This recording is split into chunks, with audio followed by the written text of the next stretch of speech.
Bom, pessoal, então vamos aqui mostrar a otimização do transformador toroidal que eu fiz, tá? Tudo sobre esse transformador tá na aula passada, no vídeo passado. Vocês olhem lá os detalhes, quem não viu, é um bom momento para ver.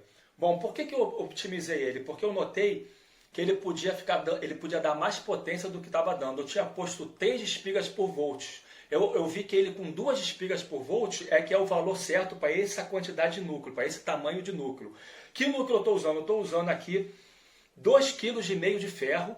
Aí eu botei, no primário eu estou usando 270 gramas de fio esmaltado número 20 para o primário e 300 gramas de fio esmaltado número 10 para o secundário. Aí eu botei 2 espigas por volt, ou seja, eu botei 64 espigas aqui de fio 20, isso aqui, 64 aqui, 64 aqui, 64 aqui e 64 aqui, para o primário, para ligar em 127 volts. O secundário eu botei 6 espigas de fio 10 aqui, 6 espigas aqui, 6 espigas aqui e 6 espigas aqui de fio 10 para fazer o secundário. Com essas medidas eu notei que a otimização foi máxima, eu consegui o melhor rendimento. A corrente de repouso subiu, antes estava 90 mA.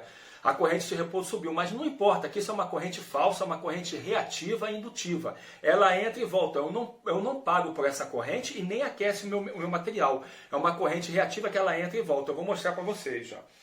Eu vou ligar isso na tomada. Tá ligado? Esse multiteste aqui eu estou medindo a corrente de repouso de entrada.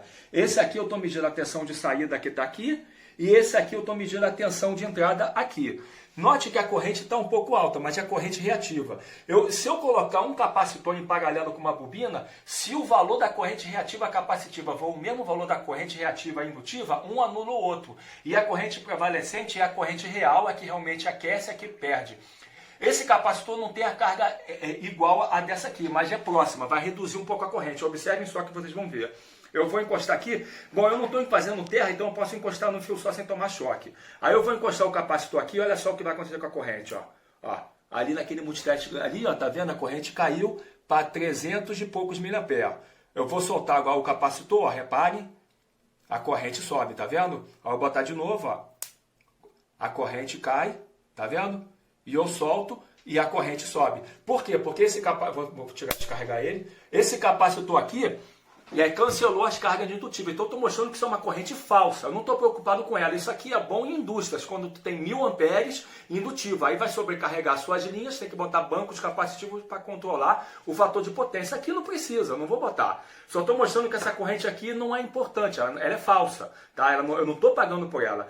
Então agora sim está otimizado, com menos de 700 mA, tá? A corrente de entrada. Agora eu vou mostrar a potência dele. Eu vou desligar. Eu vou botar ele alimentado direto aqui no meu AC, tá? Vou alimentar direto aqui o AC. E vou supervisionar a minha tensão de entrada, a tensão de saída, e vou ver agora a corrente de saída, tá? Vou ligar de novo. Tá ali a tensão de entrada, a tensão de saída, agora vamos ver a corrente.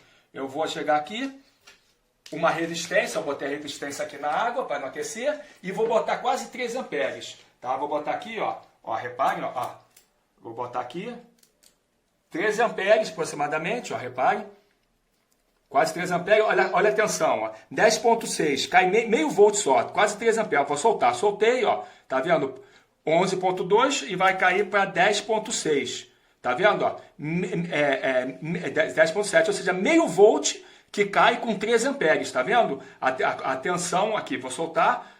Então, estou mostrando que aqui a minha saída cai meio volt com quase 3 amperes. Se eu colocar 30 amperes, vai cair 1 volt aproximadamente. Então, estou mostrando que o transformador é forte, cai 1 volt se eu botar 30 amperes na saída de 12 volts. Estou mostrando que ele é forte. Eu não botei os 30 amperes porque meu multiteste vai só até 10 amperes, tá vendo? 10 amperes. Eu podia queimar ele, tá? Por isso que eu até deixei pouco tempo. Mas ele não aquece muito, ficou bem otimizado. Agora fique aí que eu vou fazer uma aula final sobre transformadores, para vocês entenderem tudo sobre transformadores. Aí, resumindo tudo que eu fiz sobre transformador, vocês vão ficar espertos em transformadores. Fique aí, não vou embora. Valeu! Bom, pessoal, eu vou esclarecer uma dúvida que é muito corriqueira entre a galera. É no caso de um transformador ser usado em 110 e 220. O que a galera faz, e é muito corriqueiro fazer isso, é o seguinte. Eles põem dois enrolamentos primários de 110 e 110 no mesmo transformador. Aí quando ele quer ser ligado em 110, o que eles fazem? Eles põem isso aqui em paralelo. Eles chegam aqui e fazem assim, e esse aqui fazem aqui e põem em paralelo. Aí quando eles querem ligar, eles fazem o seguinte, eles pegam aqui e ligam em 110 volts. Está alimentando essa bobina e essa aqui. Está alimentando essa e essa aqui. Então as duas estão em paralelo, ligadas em 110 volts. E quando eles querem em 220, o que é feito? É feito em série. Aí é feito assim, ó. Liga aqui assim em série e aqui é ligado em 220 volts. Isso funciona? Funciona. É legal? É legal. Mas por que é legal? É legal em termos de economia. A única vantagem disso, o único princípio disso ser feito é pela economia. Porque o transformador fica menor, mais barato e mais eficiente. Então é por economia. Mas não é correto. Eu vou ensinar o que é correto e por que isso não é correto. Mas para isso vocês têm que entender as ondas. As ondas da concessionária, do medidor, que chega na casa de vocês. Existem ondas trifásicas e onda que vai de fase em relação à Terra. Então isso faz a grande diferença. Vamos analisar isso aqui. Eu coloquei aqui o desenho de 3 ondas trifásicas. Está um pouco torto, mas é só para ilustrar. Então o que acontece? Reparem que elas estão defasadas entre elas em 120 graus, não em 180. Se elas estivessem defasadas em 180, a tensão de fase para fase dobraria. Aí faria sentido isso. Mas elas não estão, elas estão defasadas em 120 graus. Então você veja o seguinte, a tensão de pico dessa fase, por exemplo, em relação a essa outra fase, não tá o dobro. Seria o dobro se ela tivesse, em vez de ela alinhando aqui no tempo, ela tinha que alinhar aqui nesse aqui. Só que ela não está, ela está alinhando aqui. Essa aqui, por exemplo, está alinhando aqui e não aqui. E essa aqui também está alinhando aqui, não aqui. Então reparem que elas não dobram de valor em fase para fase, elas aumentam em função de raiz de 3. Tá? Vai ser em função de raiz de 3. De tal maneira que se vocês tiverem uma tensão de fase para a Terra, no caso uma tensão residencial de 127 volts. 127 volts. Se você de fase para a Terra medir 127 volts, aí você quer saber qual a tensão de fase para fase, aí você vai ter que multiplicar por raiz de 3, que vai dar igual a 220 volts. Ou seja, de fase para fase eu tenho 220 volts. E de fase para a Terra, 127 volts. Então, o que vai acontecer? Você vai ter a opção de 127 volts ou a opção de 220. 110 não existe. E se você tiver uma linha que chega na casa de vocês de fase para a Terra 220, ou seja, é 220 volts. De fase para a Terra, é 220. Aí vocês querem saber quanto é de fase para fase. Então vai ser isso vezes raiz de 3, que vai ser igual a 380 volts. Ou seja, vocês vão ter de fase para fase 380 volts, se for de fase para a Terra 220. E vocês vão ter de fase para fase 220 se de fase para a Terra for 127 volts. Então as tensões que vocês vão encontrar na casa de vocês, nas indústrias, é 127, 220 e 380. Não existe 110. Então isso aqui está errado. Porque vocês quando fizerem assim 220, muito bem, mas quando vocês fizerem para 110, não existe 110, vocês vão estar aplicando 127 volts. Então vocês vão ter uma tensão na saída com um erro absurdo. Ou seja, na verdade, teria que ser, se fosse o dobro, 127, o 220 teria que ser 254 volts. Então, reparem que tem um erro muito grande aqui. Ou vocês vão ficar com 220 pequeno ou grande, ou 110 que vai ficar com pouca alimentação alta, ou os dois vão ficar errados, vocês vão chegar no meio termo. Mas o fato é que isso aqui é errado, vai introduzir um grande erro quando vocês estiverem usando em 220, a tensão vai estar boa. Aí vocês querem para 110, vai ter um erro porque vocês não vão colocar 110, vai ser 127. Ou vice-versa. Então isso aqui é um super refúgio errado, que é feito 99,9%, mas só por economia. Não é o correto. O correto é assim como eu vou explicar para vocês, tá? Isso é o correto, isso aqui é só um super refúgio. Então, fiquem aí que eu vou explicar agora como é feito isso aqui da maneira correta. Não vou embora. Bom, pessoal, então vamos ver como é feito da maneira correta, tá? Mas primeiro vamos combinar o seguinte. Eu vou tratar aqui com um modelo de transformador ideal, tá? Desprezando as perdas. A gente sabe que não existe nenhum circuito ideal, todo circuito tem perda. Mas se eu for considerar a perda, vai ficar muito complexo os cálculos e vai ficar difícil a didática. Para facilitar a compreensão, vamos interpretar um modelo ideal que não tem perdas. E um modelo ideal, o que acontece? Toda a energia que entra nele, ele tem que disponibilizar na saída. O que entra, sai, tá? Isso é um modelo ideal. Então vamos lá. Vamos ver esse modelo aqui que tem duas bobinas primárias para fazer aquele modelo que é sempre feito, mas que eu disse que é errado. Vamos ver por que ele é mais econômico em termos financeiros. Bom, eu tenho a minha saída, o meu secundário na saída, eu quero que tenha N tensão, não importa que valor é, mas eu quero que a tensão dele seja a mesma independentemente da tensão aplicada nele. Tá? Se vai ser 110 ou 220. Nesse modelo aqui isso não ocorre, por isso que ele é errado. Mas vamos ver por que ele é mais vantajoso economicamente. Bom, na minha saída, não importa a tensão, eu quero que ela tenha 100 watts. Vamos supor que eu quero que tenha aqui 100 watts de potência de saída. Se eu tenho que ter 100 watts na saída, é óbvio que essa potência tem que vir da tomada, lá onde você ligou, da fonte de entrada. Então esses mesmos 100 watts na saída tem que estar na entrada. E como vai ser feito isso? Se eu ponho ele em paralelo, como eu falei, ligando 110 em paralelo e ligo 110, no meu 110 vai ter que ter 100 watts para ter 100 watts na saída. Então eu vou ter 50 watts aqui, 50 watts aqui, que vai me dar 100 watts na saída. Se eu ligo agora em série para ligar em 220, eu vou ter os mesmos 100 watts em 220, que vai ser 50 watts aqui, 50 watts aqui, e eu vou ter 100 watts na saída. Então vocês notem que eu não desperdicei nada. Toda a energia aplicada foi na saída. Nesse aqui não, eu tenho um desperdício, eu vou mostrar por quê. Bom, vamos analisar aqui com duas bobinas iguais de 110 para ficar mais fácil também de compreender. Eu quero ter também os mesmos 100 watts na saída. Para mim ter 100 watts na saída, eu tenho que ter 100 watts na entrada. Só que ligando da maneira correta, eu vou ligar só numa bobina, 110. Se eu ligo aqui 110 numa bobina e eu quero ter 100 watts na saída, eu vou ter que ter 100 watts nessa bobina aqui. Ou seja, em vez de eu ter 50, que é o caso dessa aqui, eu vou ter que ter 100 watts aqui. Ou seja, a minha única bobina vai ter que me dar 100 watts para ter 100 watts na saída. Eu vou ter que ter aqui agora um fio muito mais grosso do que esse aqui. Esse aqui era só para 50 watts, agora eu vou ter que ter 100 watts.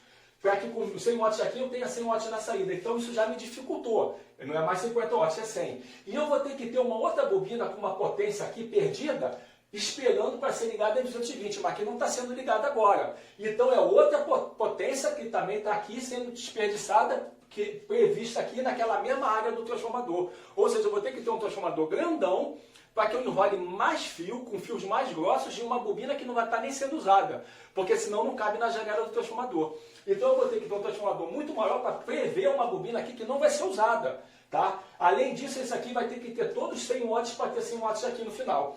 Se eu quiser agora ligar em 220, aí eu ponho em série. Agora vamos ver como é feito o correto se ele fosse 127, tá?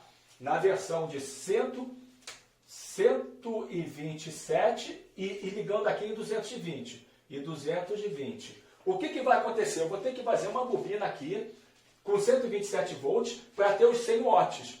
E eu vou ter que ter uma outra bobina aqui que vai ter agora que ter 220 menos 127 seria 93 volts. Eu vou ter que fazer uma outra bobina de 93 volts com um fio mais fino, porque agora eu vou ter que ter 100 watts passando nas duas bobinas. Então esse fio aqui pode ser bem mais fino que esse. Eu vou ter que ter uma bobina com um fio mais fino. Tudo por regra de 3, vocês vão saber quantificar esses valores. Então aqui uma bobina agora mais fina, para que a corrente aqui em 220 me dê os meus 100 watts. Aí vai ser 93, 127 volts, que agora se eu ligo aqui em 220, vai ter agora 100 watts daqui. Só que aqui eu vou ter uma potência um pouco maior daqui, vai ser em regra de 3 proporcionalmente.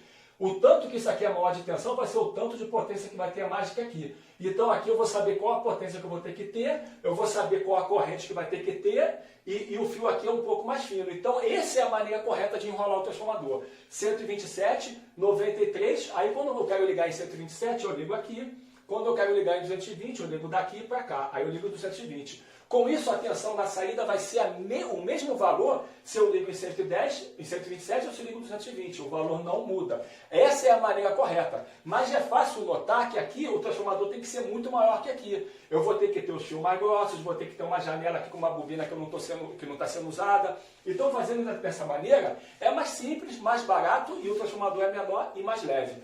Por isso que é feito assim, de maneira errada, funciona, mas é errado, e o correto é assim. Então agora você já sabe qual a maneira correta, é muito bom estar bem informado. Eu espero que vocês tenham gostado do vídeo e até a próxima aula. Fiquem com Deus. Tchau. Calma aí, pessoal, não vai embora não, esqueci de uma coisa muito importante. Quem for embora, infelizmente, vai perder informação, mas vamos tirar uma dúvida aqui importante sobre autotransformador. Por que o autotransformador é muito mais econômico? Ele rende muito mais do que um transformador isolador. O autotransformador ele pode ser menor, mais barato e vai ter mais potência do que um transformador isolador. Bom, agora que vocês entenderam aquele anterior assunto, é fácil entender o porquê. É análogo, é a mesma situação. Imagina que vocês têm um transformador que é isolador. Tá? É 127 de um lado e sai 220. Ou vocês põem 220 aqui e sai 110, tá? 127. Tá? É um transformador que vocês querem mudar a rede de vocês. Vocês têm a rede 127 e quer ter 220. Ou vocês têm 220 e quer ter 127. Então, se ele for isolado, como está aqui, o que acontece? A potência que eu tenho na saída vai ter que ser toda ela entregue na entrada, no primário. Então, o transformador vai ter que transferir toda a potência que você vai ter na saída. Com isso, o transformador tem que ser grandão. Já se você fizer assim, autotransformador, ele pode ser muito menor. Por quê? Porque se eu tenho aqui 127 em autotransformador, eu quero ter 220, o que vai acontecer? Eu vou ter que ter uma bobina aqui de 93 volts. Aí o que vai acontecer? Eu ponho aqui 127 volts aqui e aqui eu tenho 220. Então, quando eu fizer essa situação, eu vou estar botando aqui, para mim ter os mesmos 100 watts aqui no final, eu vou estar alimentando aqui, mas eu só vou ter que estar induzindo uma potência pequena aqui proporcionalmente a potência necessária para manter 93 volts, mas não 220, porque o 220 já está sendo mantido pela própria tomada, o 127, ou seja, eu liguei a tomada aqui, eu já tenho 127 volts, que o transformador não tem que induzir, porque ele já está aqui. Então eu não preciso que o núcleo trabalhe que induza nada para ele em 127 volts, eu só tenho que induzir 93 volts, que é uma fração do total, para garantir os 220 volts. Então o transformador ele vai ter que trabalhar numa indução, numa potência proporcional a 93 volts, e não mais 127 volts. Com isso o núcleo do transformador pode ser menor, os fios mais finos, tudo mais baixa potência.